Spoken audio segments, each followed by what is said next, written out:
On the planet Yautja Prime, a runt predator named Deck is on a training session.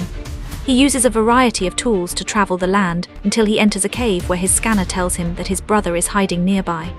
Deck attacks behind him with his sword, and Key blocks it just in time. The brothers begin to fight, and Key keeps taunting Deck as they move, reminding him to use the cave to his advantage. Swords keep on clashing as they move all over the cave, and after exchanging enough blows, Key manages to corner Deck but doesn't kill him. When Deck refuses to yield, Key cuts the pillar they're standing on and Deck falls into the abyss. He manages to save himself by holding on to the wall. He climbs back up and attacks Key again. Later on their ship, Key tells Deck it's time to choose a prey so he can earn his place in the Yautja clan. Deck wants to go to Jenna, also known as the Death Planet, to hunt the unkillable monster Callisk. Even their father fears it, and that's why Deck wants to go after it. He's tired of his dad seeing him as a weakling. Key doesn't approve. However, Deck makes his vow. At that moment, their father Enjar returns, and Deck welcomes his honor with a sample of his blood. Jar wonders why Deck is alive, revealing he ordered Key to kill him because he's too weak to be part of the clan. However, Key thinks Deck deserves a chance to prove himself. An angry Jar throws a device that captures Deck and tells Key to kill him now, but instead, Key frees him and activates his laser to send him into the ship. Then, Key activates his shield to protect his brother since Jar opens fire. After closing the ship to keep Deck from escaping, Key starts fighting Jar, and in just a few moves he manages to disarm him. Jar activates his camouflage cloak, but Key keeps punching. Sonjar stabs his hand before chopping his arm off. Then Jar strikes his son down and Key starts crawling away, reaching for his arm rather than his sword. Jar calls him weak and stabs him, so Key uses his last breath to activate the ship so his brother can go to Jenna. Deck watches Narleki's neck as the ship's launch knocks him out. Sometime later, Deck is awakened by an alarm. The ship has been damaged by the debris in orbit and is hurling towards Jenna.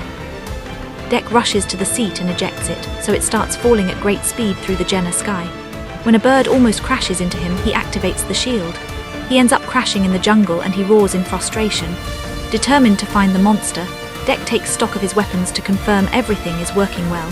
He's startled by a noise nearby and starts searching the area. Suddenly, a vine-like creature takes him by surprise and steals one of his weapons. Deck gets his sword ready, but a second vine grabs his arm, and he has to cut this one while the first one escapes. Unfortunately, more vines appear and reach for him until they grab his leg to drag him on the ground. Deck manages to take his bow to shoot his captor to force it to drop him and punches the vine to keep it back. Then, Deck runs to retrieve his sword and quickly slashes the vines that keep attacking him. No matter how many he cuts down though, more and more keep coming and they even start attacking together. Deck quickly dodges a few blows and jumps on top of a vine to run on it, which helps him get to the top of a cliff. The vines can't reach him up there, and now Deck has a good view of the planet, which looks terrifying. Afterward, Deck washes his wound in the river and uses his scanner to find a medicinal plant that can serve as a bomb. On a leaf, he finds a worm that starts growing red spheres, and when he throws it away, it explodes. Then he goes out to explore and search for the Callisk. On a big field, he finds some strange red plants that keep hissing at him, so he moves carefully to avoid them. At that moment, Deck hears a voice talking in a strange language and looks up to see Thea trapped in a huge nest. Realizing he can't understand her, Thea changes to the universal translator, which confirms she's an android known as a synthetic. Suddenly, a Jenna vulture appears nearby and grabs a rock to throw at the strange plants. This makes the pods explode with red smoke and shoot their needles, which Deck quickly dodges. Thea explains that the needles can paralyze him so that the vulture can eat him. When Thea offers her help, Deck says that the Yautja hunt alone, and Thea guesses he's here for the Callisk. The vulture throws more rocks and multiple plants are activated, so Deck is hit by the needles. As he starts feeling dizzy, Thea asks for a weapon, so he tosses one of his blades at her before collapsing. The vulture flies down and is about to eat him when Thea tackles the beast and brutally kills it with the blade. Deck sees her wave before passing out. Minutes later, Deck wakes up because Thea has given him an antidote made from the same flower. Deck stands up and helps Thea do the same, only to notice that she's missing half her body.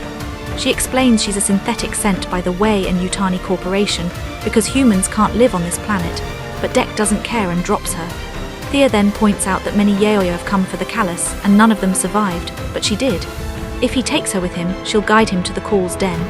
That way, she gets her legs and he gets his trophy. Deck realizes that it was the Callisk who destroyed her, but he's still not interested. However, when Thea calls herself a useful tool, Deck doesn't see it as breaking the code anymore and agrees to bring her along. While they travel, Thea never shuts up and keeps asking questions. At the river, some peculiar worms begin shooting acid at them. So Deck carries Thea on his back to run faster. Unfortunately, he finds the way blocked, and Thea uses the chance to teach him a lesson. She throws a sticky fruit on the ground and the creatures rush to eat it. Now they aren't shooting anymore. Once they leave the river, Deck cuts down a bunch of vines and ties Thea to his back to move more easily. In the evening, they stop to camp for the night, and Deck uses his device for light. Thea shares that her crew arrived on Jenna 2 years ago, and she was trapped in the vulture's nest for almost 2 weeks. She had hoped that another synthetic named Tessa would come for her, and tells Deck that they have a higher sensitivity than other models. Deck sees sensitivity as a weakness, but Thea thinks it's an advantage to understand other creatures. Thea used to be stuck in the lab, but one day Tessa brought her out to explore. Unfortunately, that was also the day that the Callisk attacked them. Meanwhile, at the crew's new base, it's revealed that Tessa looks just like Thea.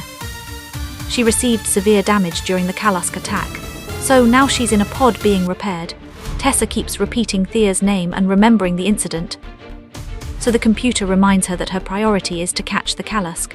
The computer also detects the presence of a Yautja and classifies him as a threat. When Tessa finally wakes up, she's told that Thea was captured by the Yautja. In the morning, Deck goes out to hunt for food. He comes across a bone bison, which is usually callous food. Deck tries to move ahead, but has to move back when he discovers that this field is covered in razor grass. When Deck's about to throw his blade, a small creature jumps from a tree and lands next to the duo. Thea can't identify it, and Deck roars at it, but the little guy just roars back. Then the creature starts chasing after the bison without issues because its hard skin isn't hurt by the razor grass. Furious about having competition, Deck starts jumping from tree to follow the bison too. The weight breaks a branch and the dew falls.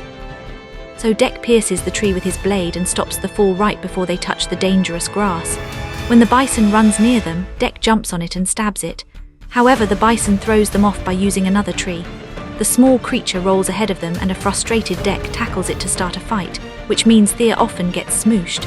The little guy has surprising strength, but after some struggle, Deck manages to grab it by its neck. At that moment, the bison comes running toward them. So Deck throws his sword and holds the bison's mouth open as the blade proceeds to cut it in half. Deck roars to celebrate a successful hunt, only for a tentacle to suddenly grab his leg and lift him.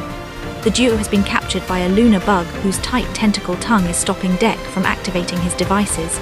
When they're about to be eaten, the little creature jumps into the lunar bug's mouth and blocks its teeth with its hard skin, breaking them. The lunar bug is in so much pain that it spits them out and leaves.